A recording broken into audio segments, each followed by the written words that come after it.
Parlons écologie et journalisme à succès avec Hugo Clément, un écolo pas tout à fait comme les autres. Visage lisse et allure de gendre idéal, le journaliste vedette ressemble à s'y méprendre à son ami Martin Weil. Chroniqueur sur France Inter, animateur sur France 5, rédacteur en chef de Vaquita, un média en ligne. Il s'est imposé à moins de 35 ans comme le visage de la protection de l'environnement. Parcourant le monde tel un Tintin végétarien, il s'emploie à dénoncer les abus des multinationales et les traditions archaïques en matière de bien-être animal. Sa proximité avec certaines ONG, qui peut parfois faire douter de sa déontologie, en fait un militant écologiste de premier ordre. En acceptant de débattre d'écologie avec Jordan Bardella en avril 2023, il a franchi la ligne rouge pour la presse libérale libertaire qui a vu un véritable crime. Il naît en 1989 à Strasbourg. Ses parents, tous deux professeurs d'université, s'installent plus tard dans une banlieue de Toulouse. Baccalauréat en poche, il intègre Sciences Po sans décrocher de diplôme, puis il rallie la plus gauchiste des écoles de journalisme, le SJ Lille, dont il sort diplômé en 2012. Étudiant, il pige déjà pour La Dépêche, 20 minutes ou même le Midi Libre.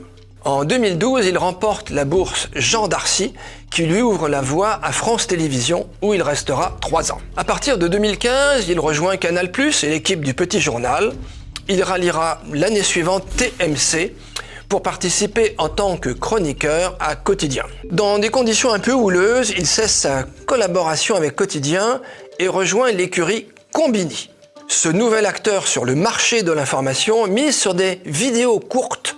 La grève prend et le journaliste dévoile ses convictions en signant des reportages qui lui tiennent particulièrement à cœur. 2019, c'est le retour sur France 2 où il a carte blanche pour animer des enquêtes consacrées à l'environnement. En 2023, il fonde son propre média, Vaquita, dont les thèmes sont, sans surprise, environnement, féminisme, cause animale, précarité.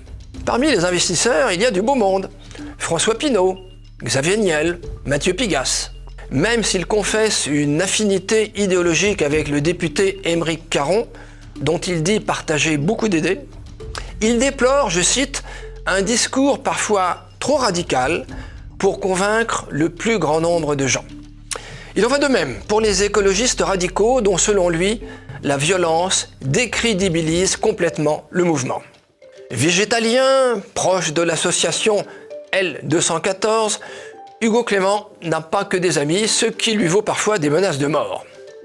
Les chasseurs, les pêcheurs, les éleveurs, les amateurs de viande rouge sont ses cibles favorites, sans oublier les musulmans qui égorgent les moutons sans étourdissement. Auteur à succès, parfois surnommé Égo Clément, il suscite engouement ou détestation. Acceptant de participer à un débat organisé par Valeurs Actuelles avec Jordan Bardella, il s'est fâché avec nombre de ses anciens amis. Reconnaissons-lui de la constance dans ses engagements et aussi une bonne dose de courage.